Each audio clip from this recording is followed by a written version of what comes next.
we're going to have a special performance from an award-winning, well-known spoken word artist, Isabella Borgeson. So she's Isa is the daughter of KDP activist Dale Borgeson, who founded the Seattle chapter, even though he's not Filipino, as you know. And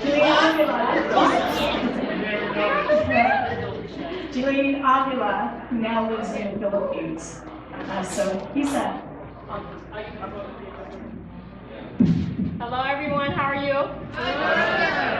Good. Thank you for the intro. My name is Isabella, and I will do a couple of poems. Or no, a poem. Just one.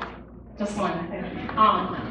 The poems will not be relevant to the rest of the event, but when Auntie Cindy asks me to do something, I will always do it. So,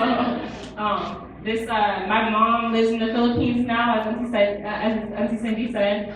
She was impacted by Super Typhoon Haiyan, which hit the Philippines in November 2013. For folks who don't know, Super Typhoon Haiyan, or Typhoon Yolanda as it's called, in the ground level in the Philippines, was the strongest storm to ever make landfall in the recorded history of the world. And the eye of the storm was in Sanao and Leyte, which is where my mom lives, is where our family home is. So this poem is called The Ghost of Sea Salt Corpses, and it's dedicated to my mom. The ghosts of sea salt corpses wander barangay Coloco. Do not stop to pick up strangers of barnacle flesh, still soaking from the sea that drowned them. Their skin blistered and fish scale gray, ghost breath heavy as the mountains of cadavers be buried in this traffic triangle. The Lolo pedicab driver shakes when his midnight passengers disappear, leaving only a pool of salt water on his tricycle seat. The smell of gutted fish stalking him home, seaweed arms crawling up his sprinting legs. Beneath moonlight, their spirits comb the rice fields flooded in salt, skip through brown hills of dried tigbao grass, climb decapitated coconut trees, and sing to the families they left behind. Their gasping voices pierce like heavy rains into zinc roofs. Where else did you think our spirits would flow? In our town, every corner is a White Cross memorial, and we are still finding bodies. Skeletons trapped beneath debris, demanding proper burial. In San Jose, a family hears baby boy crying, "Baliga ako, help me mama." The singing rains in his voice stalk them sleepless until seventh night. Find a 4 or 5-year-old body wedged beneath septic tank, wrapped in the mosquito net he slept in before the storm surge swallowed his morning bedroom. Or what about the 56 children of Barangay Santa Cruz? Their legs strangled in thick roots of water lilies, 9-year-old limbs trapped in the crumbling of their own elementary school. At night, their spirits dance in the splashing sabang. Laughter sweet as the stems of Santa Nectar. Listen to the 5th grade chismosa's gossip, chanting in the rhythm of jump rope. Tong, tong, tong, pakitong, kitong, alimango sa dagat, malaki ang masarap hulihin sa pagkat nangangagat.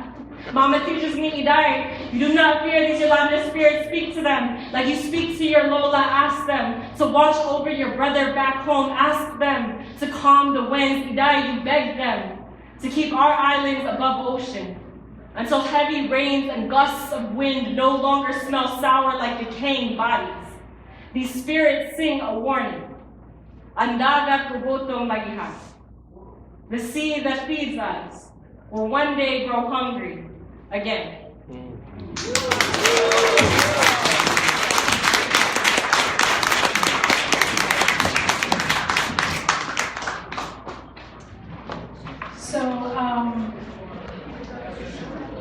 Many of you know that this book project has taken us about 21 years to finish.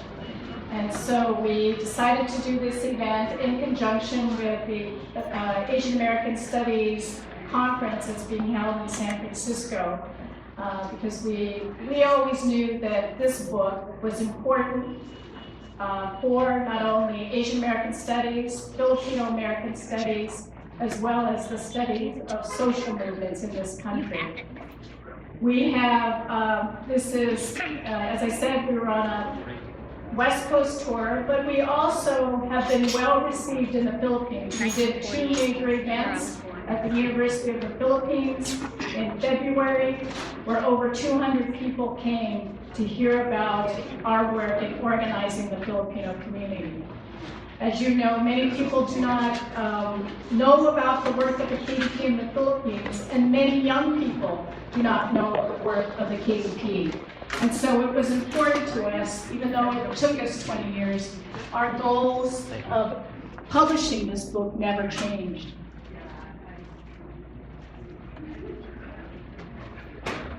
So our original vision about why this book was important to finish always remains the same. It's an important part of history. We were the only radical Filipino organization of that time. And we had very important, significant accomplishments in our work because we helped to end the U.S. Marcos dictatorship.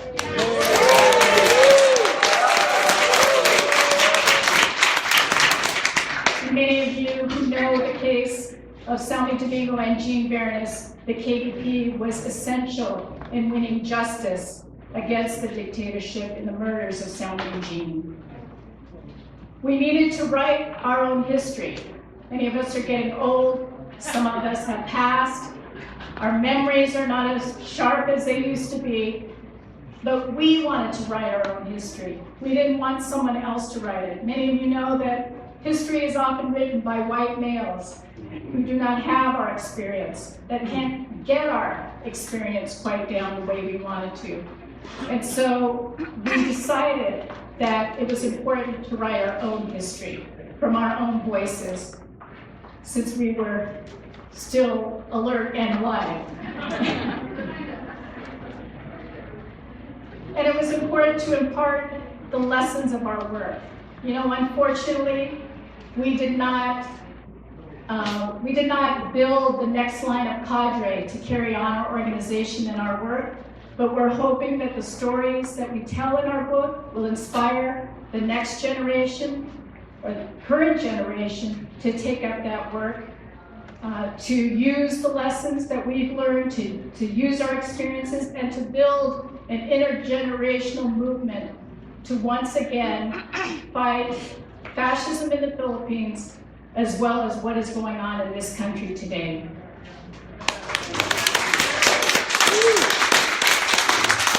And who would have known that the period that this book comes out could be so relevant, given what's happening in both countries. We wish that we could be before you and say democracy was alive and well in the Philippines, but most of you know that it is not. And so the title of this book, A Time to Rise, is both relevant for the Filipino movement, but as well as in the United States. And we also know in this country that the left in both the US and the Philippines are not very strong. They're in disarray. And the growth of socialism is also under attack, once again in the world. And so we hope that the learning of the lessons around building a more stronger movement, the grounding that we were able to have over the years that the organization existed, will help rebuild the left in this movement.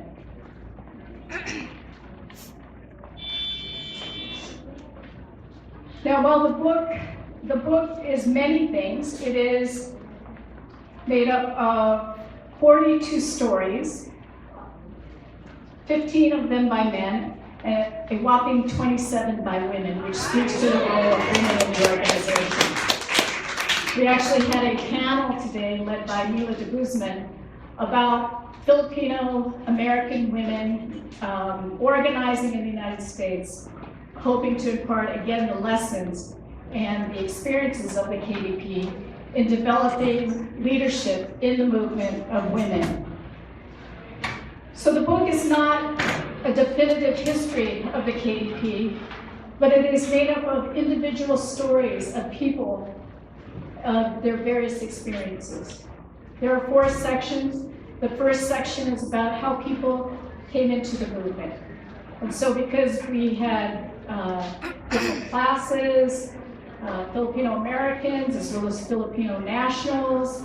We had intergenerational. Many people came into the movement from in different ways. And we think that that's important for young people because young people are always asking, well, how did you get involved in the movement? And so there are about 10 stories in that. It's called Beginnings. The second section is In the Thick of Struggle, which is stories of our concrete work. Now, it's not every campaign that the KDP was involved in, but many campaigns that we took up, including healthcare, obviously the anti-Marcos work. There's a wonderful story from Boya Pastal about his recruitment into the KDP as a field worker, agricultural worker from the Philippines. So those are the stories in the thick of the struggle. Our third section, which was the first collection of stories that was written collectively at a retreat, was called Testifier. And obviously that section about the murders of Silme and Jean, what it took to get justice over the years, what still remains, which I'll talk about a little bit later, in terms of getting justice for Silme and Jean. The fourth section is called Looking Back, and it is written by, there's a couple stories by the children of the KDP. Some of the children of the KDP are here tonight, and some of them have been in some of the other readings. And they say to us, oh, well, now I know what you guys were up to. Now I know what you're doing all those years when we were in our organized childcare. And also, one of my favorite stories written by Edwin about was it all worth it? I mean, many of us asked that. You know, we committed many of our best years of our lives being young, being in the movement, committing everything to that movement. And then we have, I forgot to say in the beginning, there is a foreword by Dr. Augusto Espiritu and an introduction by Renee Cruz, who's going to speak tonight. And that provides the context, both in terms of the Philippine movement, Philippine conditions, and US conditions that gave rise to the KDP. And then we also have a timeline from Helen Toribio that she developed in terms of the KDP. And lastly, we have a major document. The KDP had a theoretical document which was studied throughout the organization over major line struggles, over major issues, campaigns. It's an activist that was published in 1983, which is called The Orientation to Philippine Support Work, which was kind of the document that led to the final break with the Philippine left, the Communist Party of the Philippines, and the KDP. Many of the stories, I mean, they vary in terms of a moment in time, a year, spanning over years, so they're all very different. And we think that the book, while it took us 21 years, that it miraculously came together in a very wonderful way to tell the story of the KDP. We're very, very proud of this book.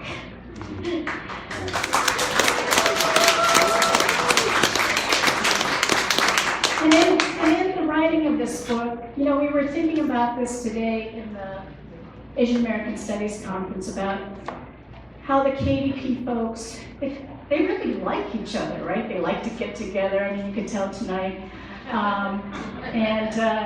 Their bonding is much different than maybe some of the other organizations, movements of our same time. And I think, this is personally, I think a lot had to do with the book, as well as the murders of Silme and Jean. Together, because of the murders of Silme and Jean, we bonded together to fight the forces that assassinated Silme and Jean. And that battle struggle led us to have long-term, like a family, a big family, that led the way to get justice. The other process that this book led us to that firmed up those relations was that because it took us so long, well, first of all, we did many of these stories in a collective fashion. We did retreats around the country. We allowed people to write what they wanted to write. And there were only two rules. You always had to speak from I statements, and you couldn't attack the leadership. You could. That's a different book. That's a different one. You'll have to write that on your own.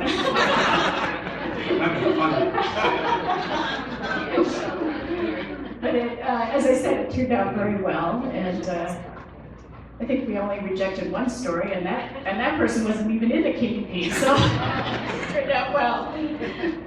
But through the process of writing the book, we had a number of reunions. And we've held some major ones in Seattle, one in the Bay Area.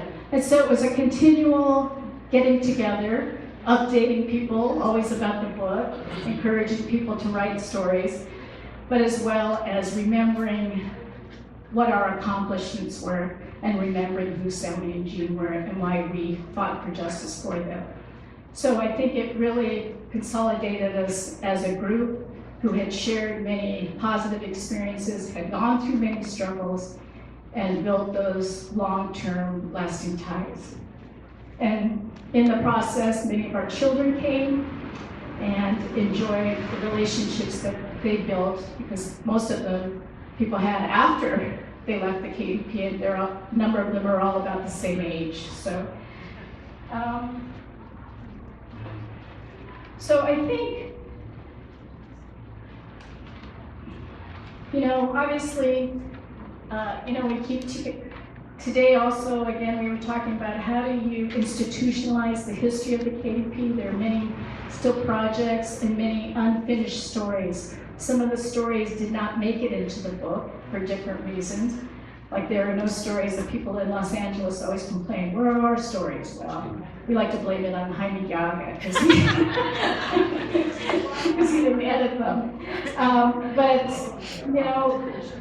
all of us who shared that history of that period of time need to share our stories. And we hope to continue to document that history and to document the campaigns that were not covered in the book. But what we do have is a very moving, very personal account of those who spent the best years of their young lives living and working for ideals that many of us still are working for. So I'm going to turn the microphone over to Renee, and then we're going to be reading from each of the 4 sections tonight. All right. Thank you very much, and we really appreciate your coming out on this lovely day to listen to personal stories. Because these are personal stories, we need to. Okay. I'll stand up. All right. No, I can't read that.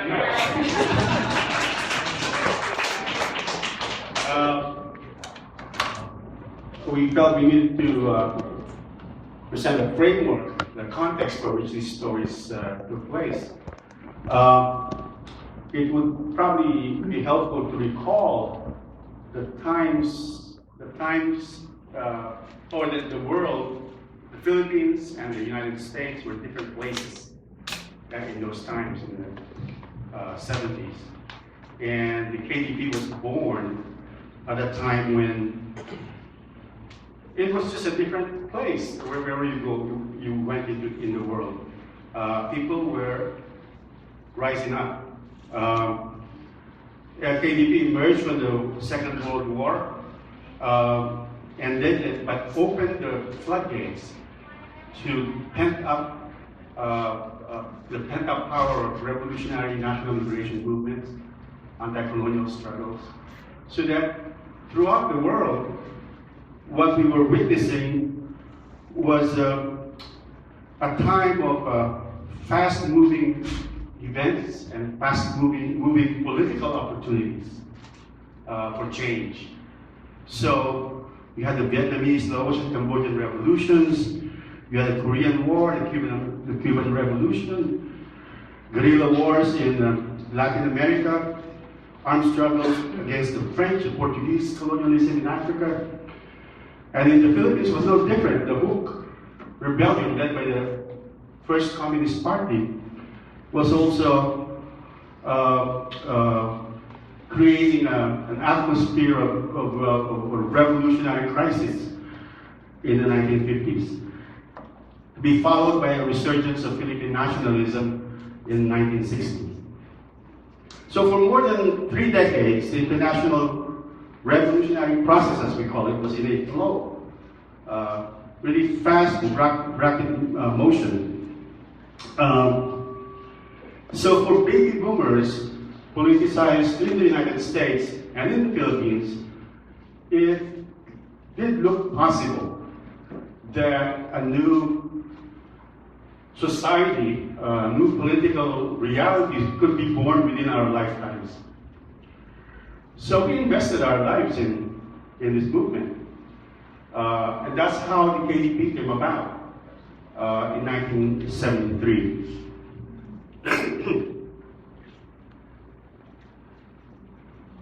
So at that time, the African American community had the Black Panthers, the Mexican American community had the Brown Berets, the Puerto Rican community had the Young Lords and the Puerto Rican Socialist Party. The Filipino community, small as it was at the time, around 350,000 people, mostly on the West Coast, had a KDP. So we had no uniforms, no guns, just the same radical politics. And to be a member of the KDP, you didn't have to be a Marxist, but you had to be open to studying Marxism as a tool as a diagnostic tool for interpreting social reality so that you could be able to change it. So that was the main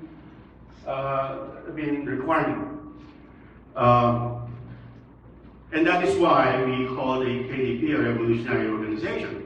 It's because we were using a revolutionary tool for political analysis. So by the time the Marcos dictatorship, so by the late 1960s, the Philippines was trapped in a stagnating economy. The post-war rebuilding had not led to a takeoff of the economy. And in fact, it was regressing. So a whole generation of people born after the war had no place to go, no future in sight for them.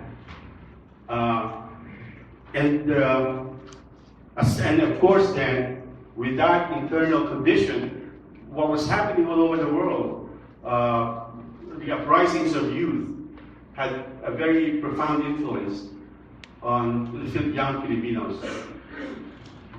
In the United States, a similar thing was happening. The baby boom generation of Filipinos who had come before the war and shortly after began rebelling against their parents' conservatism, which was induced by the McCarthy period, their parents' relationship with the US military and its benefits, and also deep gratitude to the American government for liberating the Philippines from Japanese occupation. So that there was a nationalism among Filipinos that included, defending the rights of the United States. It's a weird kind of nationalism. But all that was being challenged by young Filipino Americans here and young Filipinos in the Philippines. So after the KDP was founded, followed 14 years of unceasing political activity, campaigns. Again, one against the Marcos dictatorship, the adoption of political prisoners, a Congress task force in Washington to develop and nurture allies both inside Congress and outside. We sent investigating teams to the Philippines, sometimes secretly, and then had them report and go on speaking tours. We collected support for the New People's Army. We took over, we had a simultaneous takeover of Philippine consulates all over the country when leaders of the national movement in the Philippines were threatened with the firing squad. So it was, and that's just a Philippine supporter. Oh, we also defeated an extradition treaty that Marcos proposed, whose list was included me. Thank God I actually defeated it. Meanwhile, on the domestic issue, we had, of course, the famous International Hotel, the defense of it. And here we learned very important lessons because there was another hotel in Oakland that we were active in, and our activists were kind of like doing charity work, good work, but charity work nonetheless. So the lesson was with the International Hotel, you do it to expose the contradiction between private property and the people's rights. And that's how it was seen in the campaigns that developed, even the eviction. We lost the battle against eviction, but I think we won some points, political points, that to me led directly to senior residential buildings in Ramos County Center. We think that campaign influenced that. We had national campaigns. First, we had a national campaign to prevent the deportation of Filipino doctors. We didn't care if they were doctors. They probably Republicans by now, but we didn't care. It was not. It was the fact that their deportation was unfair and discriminatory, and so we were able to stop that. Then came the threatened deportation of Filipino nurses, which was closer to us and participated in actively by Filipino nurses. We were also able to prevent their deportation and reform of a discriminatory licensing procedure. And then we had the first national demonstration of Filipinos in the United States based on a domestic issue. And this was when two Filipino nurses, Leonora Perez and Filipina Narciso, were being framed by the FBI and the Veterans Administration for a series of deaths in the hospital. So that it was not their ineptitude, but it was these serial killers. They were acquitted, but we helped develop the community support. That we sent people all over the place. We assigned a couple of people in the Middle East, in the Midwest, to help this campaign. And then, of course, there were the Cannery Workers Union reform, which everyone of you know. In Sacramento, we had a campaign to reform the textbooks and its references to minorities. So these were hectic days, and the domestic work on issues arguably took a lot of day-to-day work on our part. And here's where our differences with the Philippines started to emerge. They felt that our work on American issues distracted from the needed work for Philippine support. But we argued that both areas of work broadened the opportunities for recruiting activists and developing them. And in particular to the Philippine support work, the fact that Filipinos are participating in domestic issues against discrimination deepens the root of their support for our struggle against Marcos dictatorship. That it's not mutually exclusive. But we couldn't get that across. Finally, and I'm about to, towards the end of my presentation, finally, it's the period of before the downfall of the Marcos dictatorship that led to a final break when Senator Domingo was assassinated by the Marcos government, a terrific flow developed in the Philippines. People who weren't involved before came out. There are thousands, voted for a new government, were foiled, which led to an uprising essentially, which led to the people power overthrow of the Marcos dictatorship. Well, before that, 3 years before that, we had written and trained our kasamas that this is a new situation. This is not your usual election.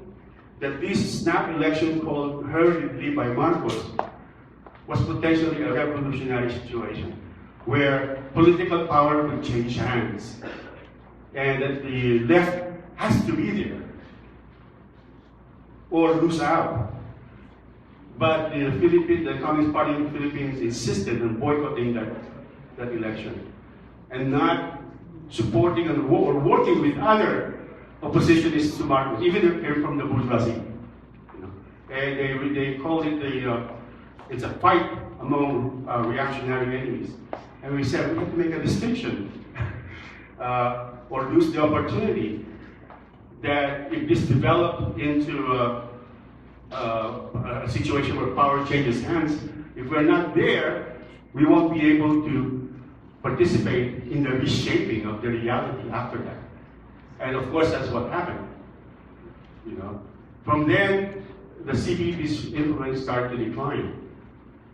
And many people from its ranks started to leave, having seen then the problems within the party that they didn't think that there was enough democracy in the party that they could change things. Anyway, so the KDP therefore, by 1986, did no longer have the support of the leadership of the Philippine movement who didn't want our support. It was an untenable situation. So by 1986, we decided we had the National Congress and we disbanded the KDP, right? But that didn't really end the KDP. That was the formal disbandment. Core network remained to continue the work of the Committee for Justice for Domingo and Viernes and to publish our newspaper, Katipunan, mainly as a venue for our political ideas around the Philippines and as a venue for voices in the Philippine left that have become critical of the party's leadership. It was only in 1991 that, except for the Committee for Justice, that KDP really fully demobilized and disbanded. And part of that is because of the collapse of the Soviet Union and socialism as it existed, because it was very difficult for us who always looked at things strategically to lose a paradigm, to give us a sense of what all these daily reform struggles would add up to. So without that, there was a feeling of being unmoored and feeling it was a very destabilizing time. And I don't think not just for us, but for the rest of the US left and for other left movements all over the world. So that's the context for the book. But I was asked to just give a short thing of what's happening. Well, all I would say is that after the Marcos dictatorship was overthrown, democracy was established. The liberal democracy was reestablished. It's a bourgeois democracy with a lot of limitations, but it opened up new spaces, unprecedented spaces actually, for forces of social change to be able to use. There was a party list system in the elections wherein parties can run and get seats in Congress, stuff like that. Freedom of the press was reestablished. So this reestablished liberal democracy survived several military coup attempts. It even survived the very scandalous, corrupt and scandalously corrupt administrations of that actor Joseph Estrada, and also Gloria Macapagal Arroyo, and even the bunglings of the young Aquino administration. But it may not survive the current administration of President Duterte. You know, Duterte is a very real person. I mean, he's your ordinary guy next door with very natural kind of like ways and manners, you know, crude but regular. You know. And he also naturally doesn't have a democratic bone in his body. You know. He has no democratic impulse, put it that way. His impulse is authoritarian. Shortcuts, you know, do this, do that. Drug addicts killed him, you know. So, and then the people in his that surround him have been infected by that kind of approach to governing, you know. The Justice Department is being weaponized against political enemies. So there's a move to change the Constitution when there's really no need to change it. He wants the Philippines to be a system of federated states, or even republics maybe. And they had a valid complaint that not enough national resources were being distributed to the different regions. But the danger of this federalism proposal, which is being pushed in Congress today, is that it will institutionalize the rule of local dynasties and local oligarchs. So that the local resources, they will lord over all the local resources. And the beginning of the disintegration of Philippines as a nation state. So, I'll end there, and if you have any questions on any of these, you can raise them later. Thank you.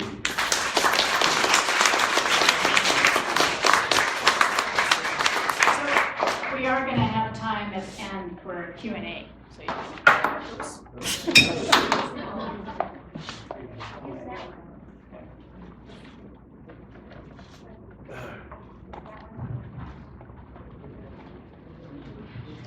So So our first reading will be by Christine Araneta, and it's called What's in a Name?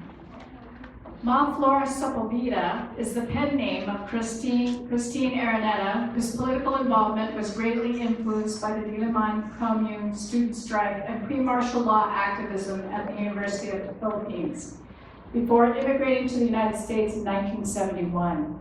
Once in the States, Christine sought out other Filipino American community activists in the Bay Area and became involved in the I-Hotel struggle and the Kalayan Collective, focusing on publishing the Kalayan newspaper.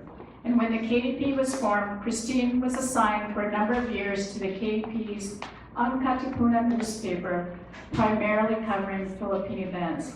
She would later be transferred to the KDP San Francisco chapter, where among her major responsibilities was helping organize the protests against the San Francisco leg of the Marcos state visit in 1982.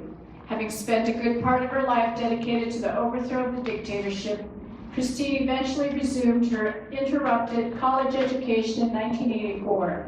She later trained as a physical assistant and has been practicing at a Physician's assistant. Fishing assistant. Physician's assistant, not fishing assistant. And has been practicing at a mid-level clinician. Okay, so let's bring Christine up.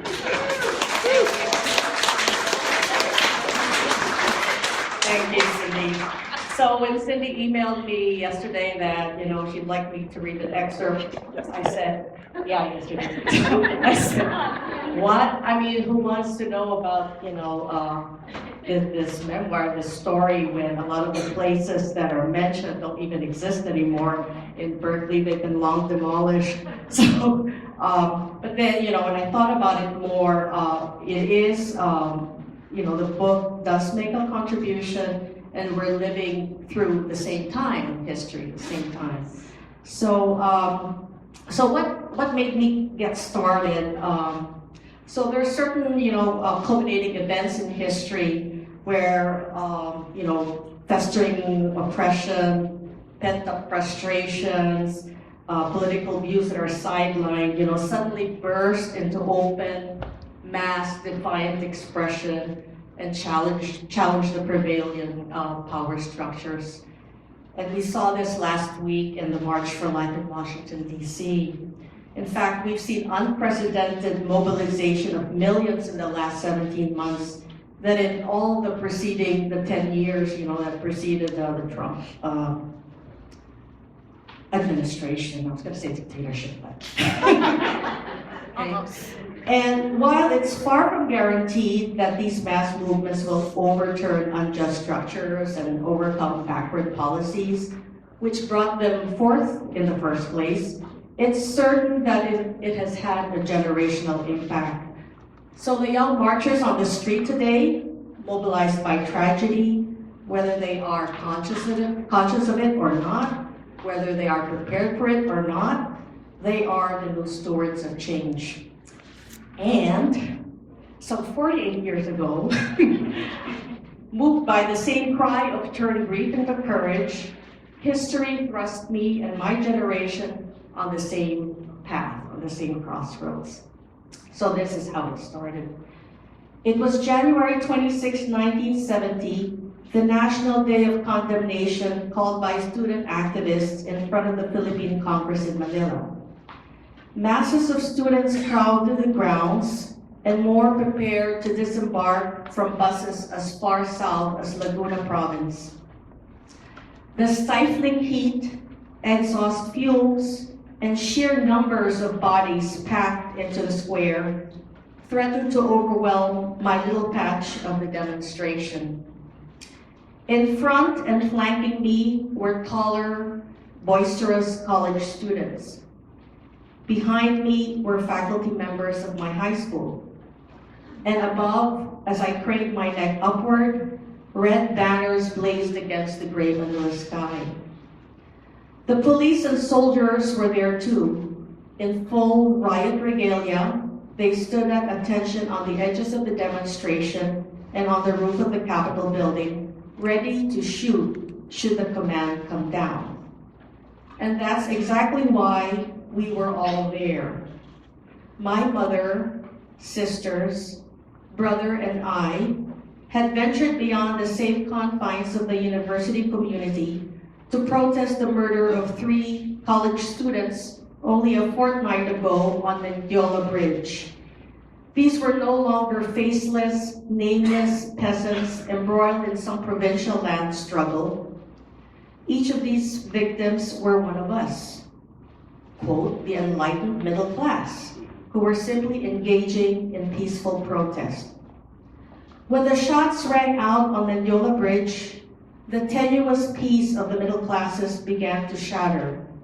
The right to protest, something that was taken for granted, could be crushed on the street, suspended, branded subversive. We were not radical or unreasonable, I thought to myself. The presence of priests, nuns, distinguished academics, and journalists spoke volumes about the realignment of Philippine politics taking place. And so there I stood, all of 13 years old, shoulder to shoulder with thousands of others on the precipice of history, hoping to turn back the fascist tide. I understood fully that despite my aching back and sweat-soaked uniform, this was the only place to be. Thank you.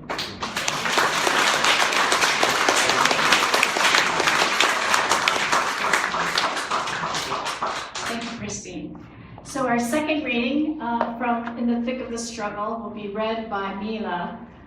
de Guzman, who is also the author of a book that was released 2 years ago called Women Against Marcos, and it includes six stories. 4 from the Philippines, women who participated in the anti-dictatorship movement in the Philippines, and 2 here in the United States, myself and Jolene. So she's going to read In the Armed Struggle, and it is written anonymously by Kasamang Linda.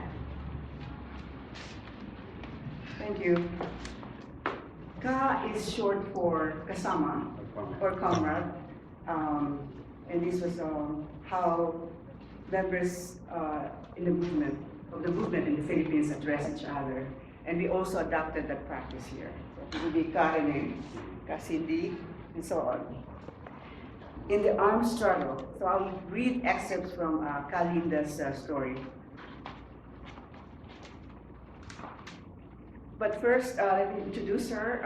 Ka Linda, or Kasamang Linda, is a pseudonym for a leading KDP activist who joined the KDP chapter in New York shortly after the organization's founding. She was later transferred to Washington, D.C. To start the KDP chapter there and bolster efforts to isolate the Marcos dictatorship in congressional and religious circles. She was then transferred again. This is what Rene was saying earlier, but transferred people all over the place. This time to the national headquarters in Oakland in preparation for her deployment to the Philippines. Ka Linda now lives in the San Francisco Bay Area.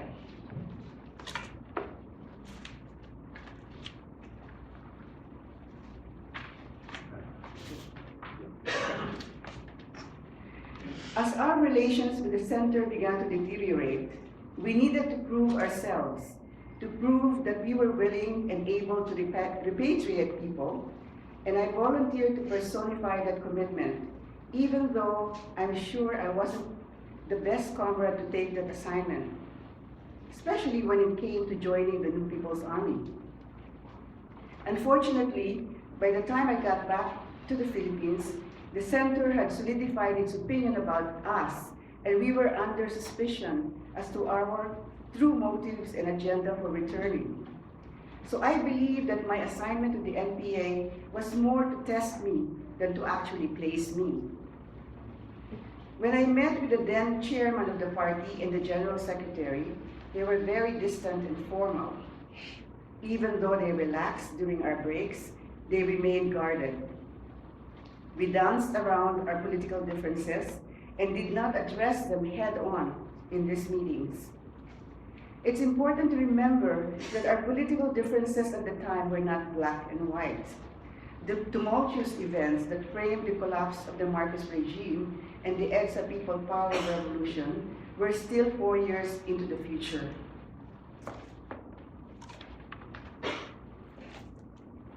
I was assigned to the regional NPA command in Cagayan Valley, north of Manila, which was responsible for several provinces, including Isabela, Kalinga, Apayao, Cagayan, and others. We reached the NPA command post set on the side of the province's mountain range and perfectly hidden by tall, overgrown bamboo trees. The regional leaders, who knew I was from the United States, thought I had been sent to beef up their staff, so they welcomed me with open arms. They immediately assigned me to their educational department, despite my feeble protests of, "Are you sure?" I don't think the center wants this. Days later, a letter arrived saying that I should not be given any major responsibilities.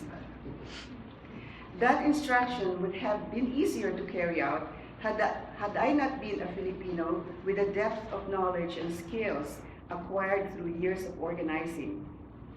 Not surprisingly, the press of the work was so great that I was soon integrated and given large responsibilities.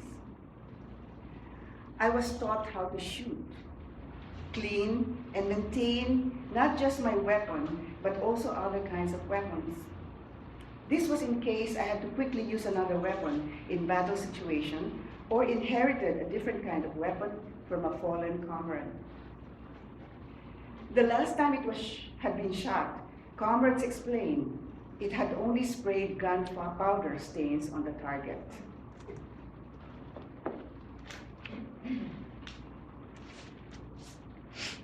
I joined a Sandatahang Unit from Propaganda, or SYP, or Armed Propaganda Unit, to open up an area in a neighboring barrio about a day's hike from the district headquarters. Although I was with the NPA for a relatively short time, it was hard to treat me as a guest for long. I was given a number of important and difficult tasks. For example, I was asked to translate the military manual of Mindanao, the area that had the most advanced military experience at the time, and other documents from Cebuano into Tagalog, which later would be translated into Ilocano. As part of my work, I conducted advanced or intelligence work in areas not yet held militarily by the NPA. It was in this context that I was probably given my most difficult assignment. And if you'd like to know what that was, you'd have to buy.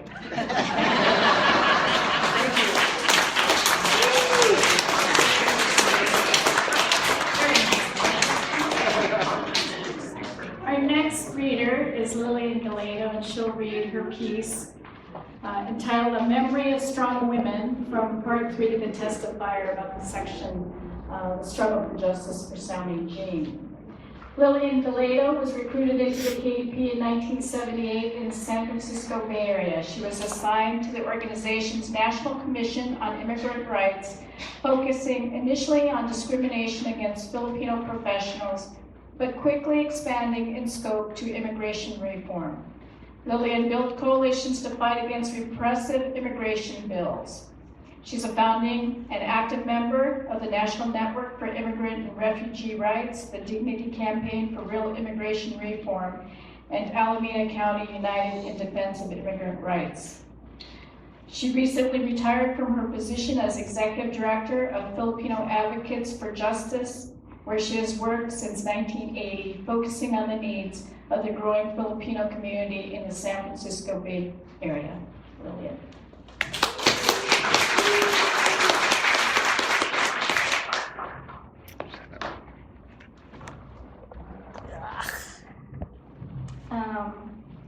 I want to remind you that we were once young. I turned 70 this year.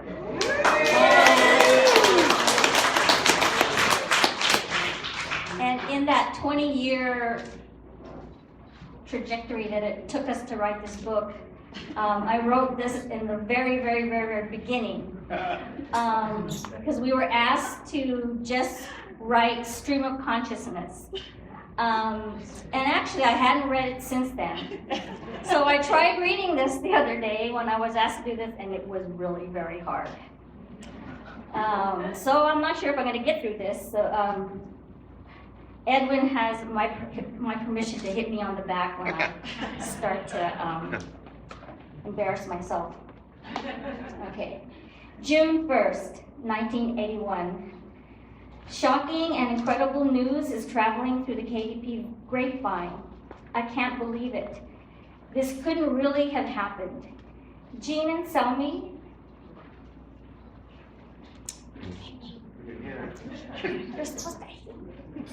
have been shot.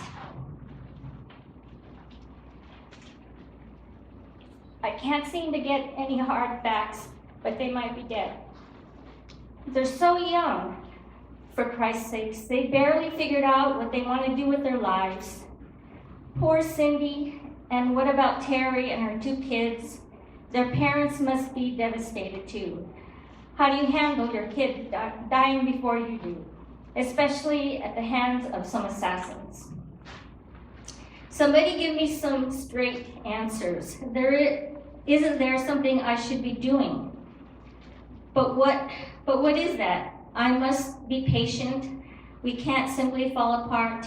I know a summation will be forthcoming, wait for the meeting at the National KDP headquarters. Word has it that Jolene and Bruce will be flying to Seattle. We'll get all the details soon enough. That'll be good. I need to be with everybody else. I'll always remember the picture on the front page of the Ang Katipunan. Terry, Cindy, Elaine, Lenny. I know how much each of them loved Jean and Silme. How could they have found the strength and courage to get up at the memorial in front of everyone to sing the Internationale through their tight throats and tears so soon after the murder? How could they be so strong? Oh, God. One thing that the KDP had for sure were strong women. You couldn't help but admire them. You couldn't help but want to be like them. While I was looking for words to cope with my feelings, trying to handle just myself, women leaders of the KDP were in motion, getting on top of the situation, addressing the public, helping the rest of us channel our fears into action. Wasn't there something more I could be doing? On top of everything else, the Far West Convention was supposed to be held in Seattle that year during the Labor Day weekend, just 2.5 months away. How in the world were they supposed to pull that off?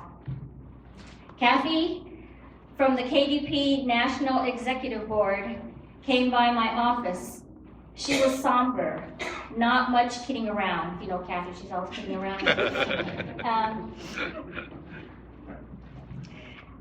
She explained that she would be leaving for Seattle in a week or so to take over organizing the Far West Convention. She would only have 2 months to do it.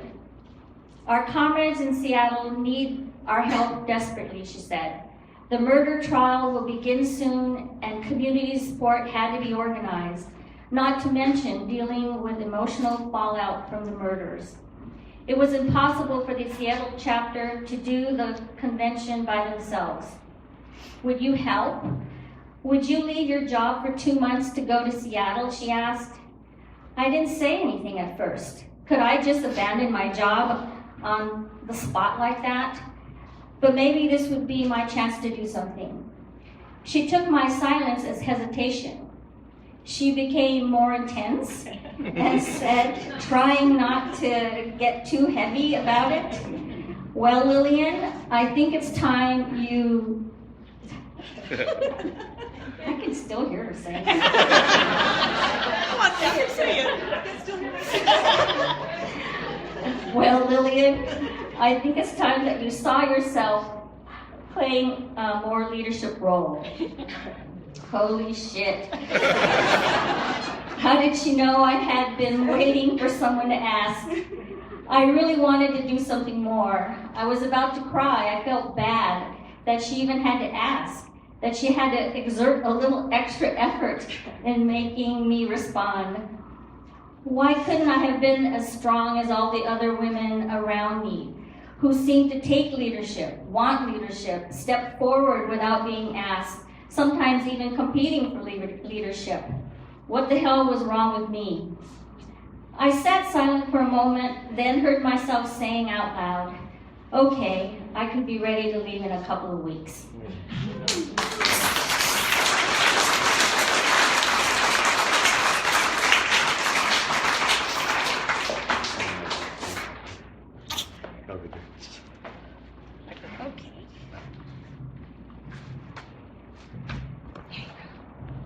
So obviously the stories in that that particular chapter is some of the most moving stories. David Della has a story about he was the first one to arrive at the Union, and luckily he was late for his meeting or else he could have been killed himself. And he had to identify the body of Jean Viernes. And so he tells that story, and then the ensuing days and weeks after the murders and the work of the Union. The next story after Lillian's is a story about someone who was tasked the next day to go find bulletproof vests. And the name of her story is How Do I Find a bulletproof vest. So our last reading, I always tell Edwin this is my favorite reading because it really speaks to my heart. So, and it's a very short reading. And actually I asked Edwin, given what he does for a living, if he really wanted this introduction in the book. The name of his story is No Regrets.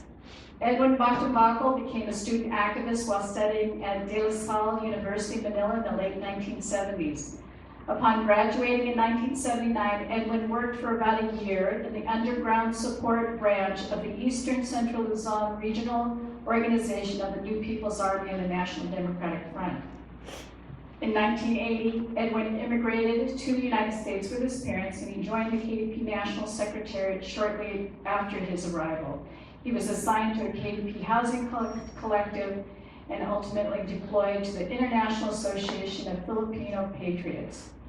Edwin subsequently worked in KDP chapters in San Francisco and Los Angeles, and like other activists, Edwin eventually went back to school where he studied to become a social worker. He now works for San Francisco County and continues to be active in supporting pro-democracy efforts in the Philippines.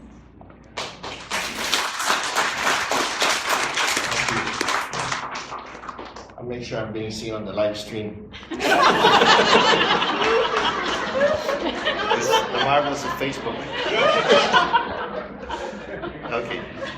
So just a little bit of context. Why No Regrets? Why did I even write such a thing? So the article was written about 30 or so years ago, soon after the KDP closed. And 30 years provides a lot of hindsight and a lot of benefits. But back then, 30 years ago, there was a certain somberness, a certain feelings of being lost when that accompanied the closing of the KDP. For me, it was the closing of 10 years of activism since my university days in the Philippines. So what caused us to be sad during those days? In fact, we should be happy because the dictator was overthrown. And yet there was a certain, and we should be content and, about our victory and happy. But the reasons for our dejection can be explained by the reasons and the context for why we became active. And Renee did a little bit of explanation on that. But for my part, and I think for a lot of people, we became active in the Philippines, where society was so corrupt. I mean, you had wide differences in power between the very rich, obscenely rich, and the very poor. There was impunity in public office, and if you were wanting to do anything to correct that, you couldn't just focus on one thing, because the whole system was so wrapped up with corruption. And so very soon, you got attracted to people who had an all-encompassing explanation of the rottenness that was Philippine society. And that group was, of course, led by the Communist Party of the Philippines, and it had a vision for change. And you got swept up with that because, the society was so sick, there was no other way but to approach its remedy in a comprehensive, revolutionary way. In particular, we were enraptured by the socialist model of social justice. And so we joined with an all-encompassing vision. For the people here, it was also, in the US, it was also a time of major change. There was the Vietnam War that was inexplicably unjust. There was civil rights movement. So people here also were looking for a larger explanation. And the two streams came together. And so we weren't just fighting a single thing. We were fighting for a socialist future. The reason why we emerge from the KDP with a lot of sadness is because it takes two things to be inspired by a vision. One is the vision itself. You have to have a vision. That's a socialist vision. But the other part is the group of people who are willing to embrace and carry that out and are united around it. And even to the extent that they become what we called ourselves back then, the revolutionary vanguard, where all we wanted to do was to really be agents of change, and all of us were united around a common plan of change, so that the little thing that I did, distributing taliba in church, was connected to a big thing and it was gonna get somewhere. That was the inspiration that we had. And so the problem with what happened with the KDP was we did overthrow the dictatorship, but the movement was gone. You know, we were having battles with the Communist Party of the Philippines, which we were realizing was so constricted in its vision. In particular, there were two things. It was dogmatic. It wasn't willing to learn and explore new paradigms of history as history was unfolding. And it was also very sectarian. And we just couldn't hang out with this group of people who were like that. So we lost the people. But we also lost the vision. You know, a friend of ours, Bruce, inspired me one day when I was still critical of the Soviet Union. He said, Edwin, the problem is you support socialism everywhere except where it actually exists.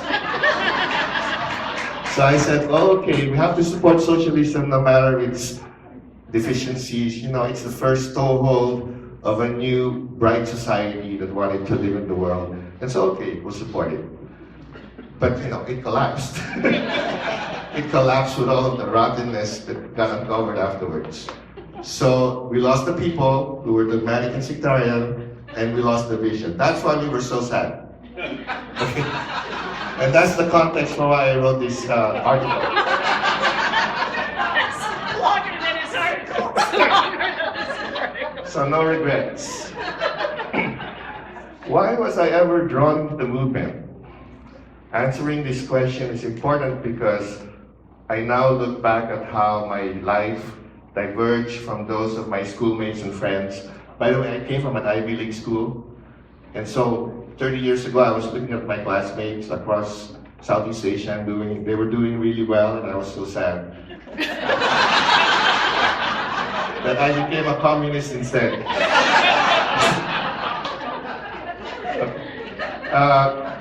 Since I was privileged with the best education money could buy in the Philippines, I seek some explanation, some reason that will satisfy and assure me that what I did during all my years in the movement was worthwhile, and that my life today is all the better for it. No regrets is where I want to be. I wrote to my friend in the Philippines, Maita Gomez, around 1990 that it's no use wringing our hands in despair and regretting that we spent much of a good part of our lives sacrificing for a movement that didn't go where it wanted to go. Maita was a famous former model and beauty queen who joined the revolutionary underground in the Philippines, and she passed away in 2012. She was one of my inspirations for why I joined the movement. But I don't think it was just because she was beautiful.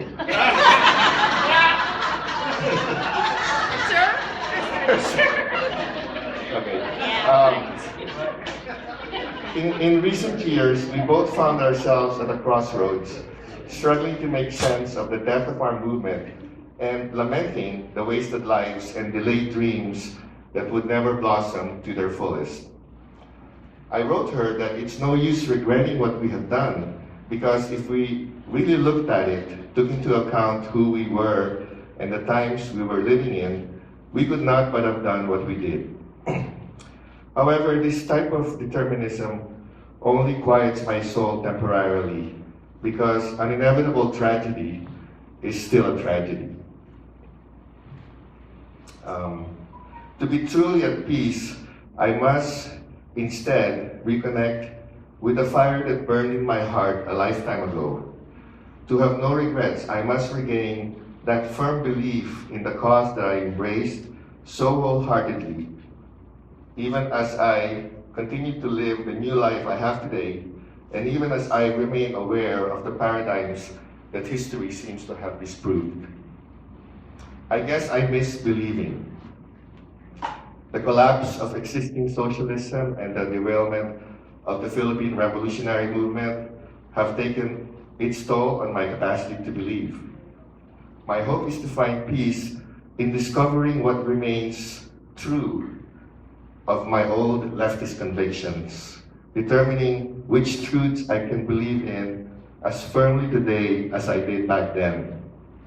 I sense that what remains true is to be found not merely in polemics about debatable truths, in political philosophy, economy, and strategy, but also in the subjective and personal realms of what truly constitutes a life worth living.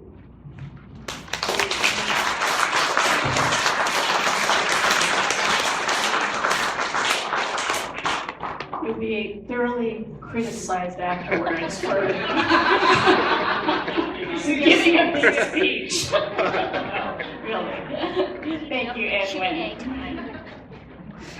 So, I also want to thank Edwin in particular because he pulled together the team that organized this event tonight.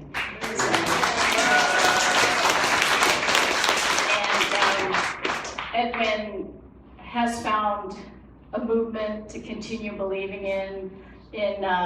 Edwin and myself and Jolene are part of the Akbayan Party, the International Committee. We've been to two elections to observe, to look at the irregularities, the violence in the elections, and we'll be going again to the Akbayan Congress in April. But don't tell my boss, okay? So, we want to open it up for any questions, the discussion that people might have. We have to be out here like in an hour, but we have time both to have Q&A, discussion, as well as to further socialize. And then we also want to make some announcements about the Domingo Viernes case and have Isa close us out. So, anything else? And sell books, yes, please.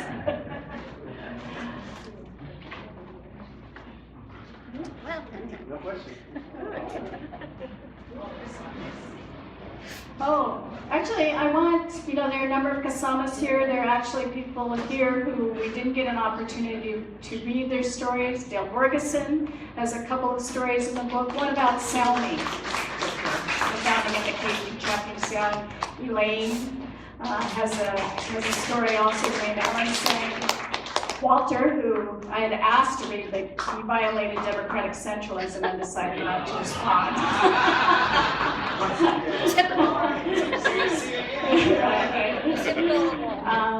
And there are other KDP comrades here, Kathy, and Neil, Vince with Vince, Bill Tabayo, am I missing? Paulette, Estella, who has two stories in the book. Rijo, Mars, and Abe also. So many of them helped to organize after Edwin got us all together to organize. So if there are no, Jaime in the back. Yeah, Miriam. Did you guys talk about your writing workshops? So I should have mentioned that Bruce Aksenya, both Bruce and I were the editors. Well, I was an editor from the beginning to the end. It always takes a woman to finish a project. But Bruce was very important in getting the project off the ground, and it was really his idea and I should say Emil and Ermina came up with the original idea of a book many years ago. And Bruce came up with the idea about having retreats in different parts of the country because many of us were not writers. And the idea about stream of consciousness, just to go to retreats, I think we had And I had some money off of the Domingo Viernes case to be able to go to retreats at different places so people could get away and just do their stream of consciousness. And we helped people with ideas at those retreats. And Bruce was important in going to, I think he went to all of the retreats to help people write their stories. And then along the way, then we put also the call out. If you wanted to write your own individual story on your own, you could do that. And I think, Mila, you were one of the original editors. So along the course of 30-some years, 20-some years, there were many different editors. Bruce is not here today because he's looking for a revolution to support, and he's in Venezuela. He's gone to Cuba, Venezuela, and to other places to look at different revolutions that have been happening around the world. Oh, Helen Toribio was also one of the editors. And then the editors were also responsible in editing stories and determining, as I was saying, whether certain stories needed to be reworked, did they fall within the guidelines, would they be outright rejected, or could we work with people to make their stories more interesting or to follow the guidelines?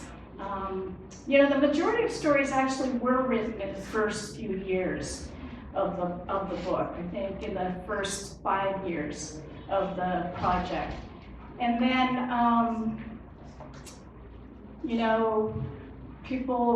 Bruce kind of went on with his life, and then we tried different other collectives to try and get the book off again, to restart the project again.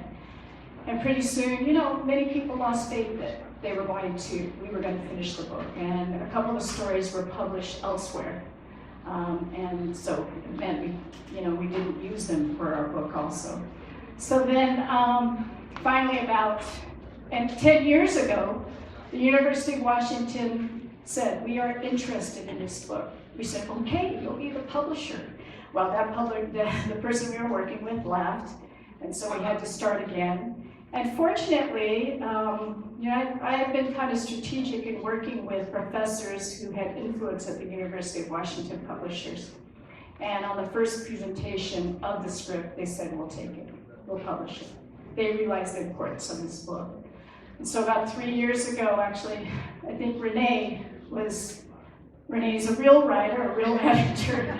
And so I asked Renee, can you help us finish this book? And he said yes. And so he edited the whole book, thought of the sections, and we finally presented it to the University of Washington.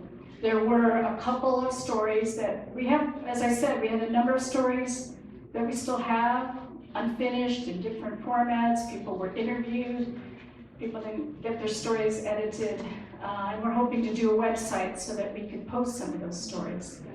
But at a certain point, I think it was Renee and Elaine Ellens that said, actually you have too many stories anyway. Let's publish it. And so that's what we did. And over the last year, then we did the whole editing process. And the University of Washington today, the University of Washington Press told us that we were the bestseller at their table at the Asian American.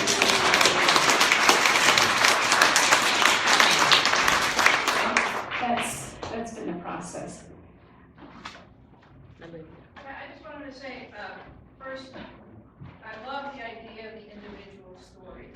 It's really hard to write a history of a movement that's the official history of the movement and represents not everyone, but most people's point of view very hard. And I love the fact that so many individual stories actually really help show the shape of that movement. But I do want to especially commend Renee's work in the overview section. When I heard the book was really finally going to press, I said to myself, but my God, who's going to write that overview? that does reflect, it needs to reflect some sense of the whole. And I just made it a fabulous job.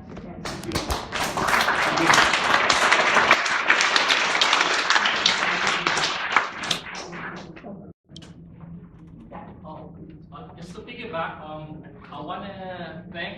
group, KDP, and all people when we work together. It helped me fill in many of the gaps in the understanding of what KDP was. Actually, Cynthia and I, we met in Seattle, but we didn't work together. Precisely because most of the papers I read are criticisms. So it's nice that I'm seeing the other side now. And it's nice that I fully worked with most of you for the last, maybe 12 months to 2 years. So again, I still have many questions, but again, it's an evolving understanding. So I think it's up on another level now. So I'm just happy that I met you, and I'm happy that you've taken this significant step. Thank you. Thank you.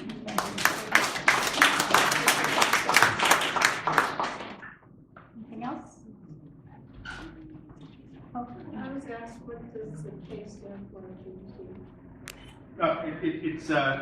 K is for the Tagalog word katipunan, which means in English is like the league, a league of, or a gathering of democratic Filipinos.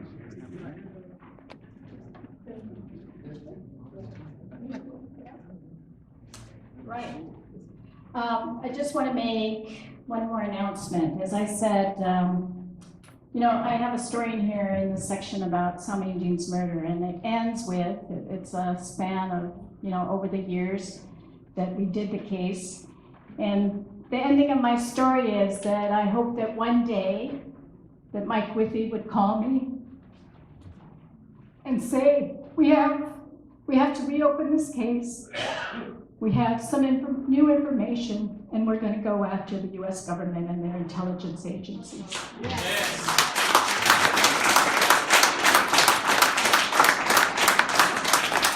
So that day has come 37 years later.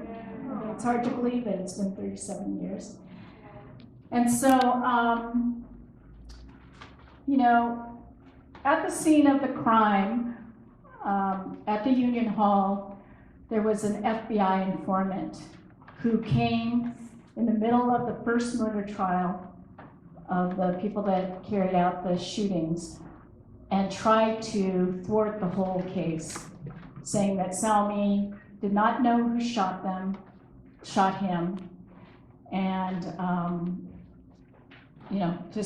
which went against Silme's dying declaration, in which he gave the two names of the hitmen. And he gave other information that went against the color of the car, other people that were seen at the crime scene.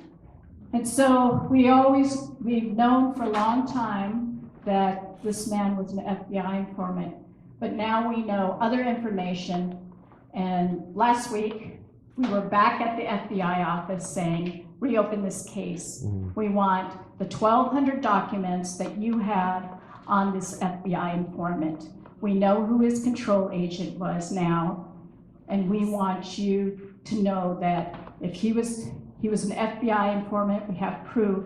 That means the FBI knew that the murders were going to happen and did nothing to prevent them. That is a crime. So Mike Withy actually has just published his book. Mike Withy was the lead lawyer in our case, and he has published his book, Summary Execution, The Seattle Assassinations of Silme, Domingo, and Jean Viernes. And Mike has a meticulous memory of this case, and it's a very good book. You can buy it at Amazon. You can actually buy it on Kindle for $2.99. Don't tell him I told you that. We looked it up today.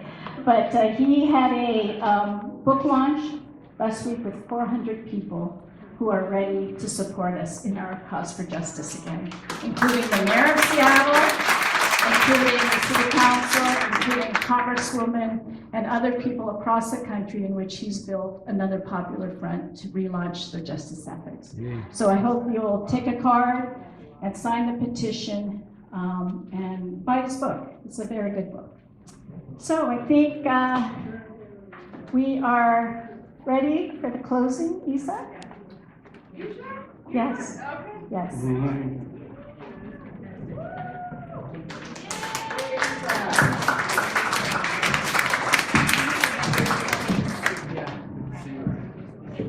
I'll do one more poem if that's okay. Okay, only because that's in the act.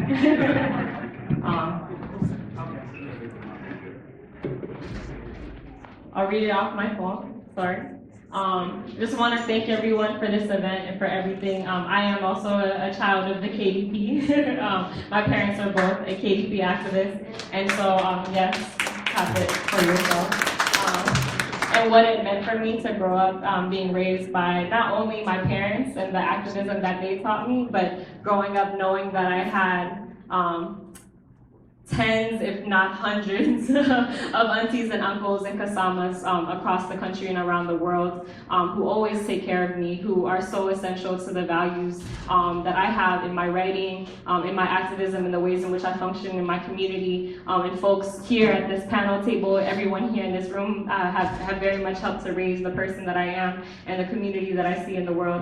So I very much appreciate that. And so this poem is called For My Militant Mama. So you again summon my mom into the room. Yeah. For my militant mama, brown fingers picking lice with a fishbone comb, coconut oil hair stretching the earth of her back, a tongue unforgiving as ocean, child of swinging fists, punching any schoolboy who dare serenade her ventana, cursing all the Irish nuns at Assumption High School for charging 10 centavos to students caught speaking Waray, but in Kagikan, sister, go back to where you came from, militant. Like my Lolo chasing pedicabs down Santa Isabel Street when he catches her braiding hair back for another fight.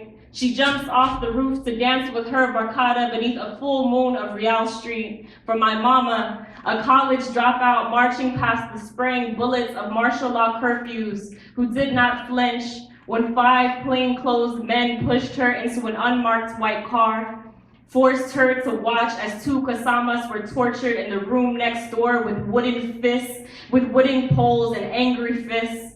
For my nanay, who haunts the 4th grade teacher that told my kuya his brain wouldn't develop properly because my mom speaks to him in Tagalog. For my mama, who sleeps with a crowbar beneath her pillow, cracks open the lechon skull with her bare hands. She gave me my first pisao knife, sharpens the 5-inch blade as I practice piercing air so my hands no longer wobble the wooden handle of my inheritance.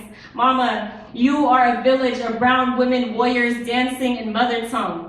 You who cook me whole, who braid me sea salt hair and sing me waray, my 10-year-old fingers plucking gray hairs from the rice fields of your scalp, charging 10 cents for each white root I find, climbing auntie's roof to pick you fresh calamansi, singing all our stories to your moon.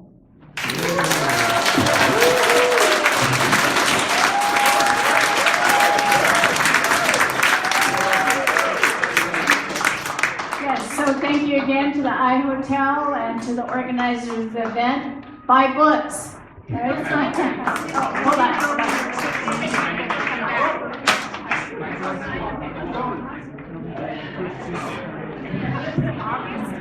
Thank you so very, very much. Maraming salamat po sa inyong lahat. Magandang gabi po. Thank you so much for visiting the International Hotel Manila Town Center. Please look at your events for April. We have the Al Robles writing workshop with Tony Robles and Oscar Peñaranda. And starting on Sundays, we have Tagalog class with Lindy and Neff. We have community cooling time. We have Club Mandalay, jazz and poetry. Please enjoy the exhibit by artist Tony Remington. Don't be shy, buy a t-shirt, give us a donation. We love you. Magandang gabi po. Maraming salamat. You gotta sign my book.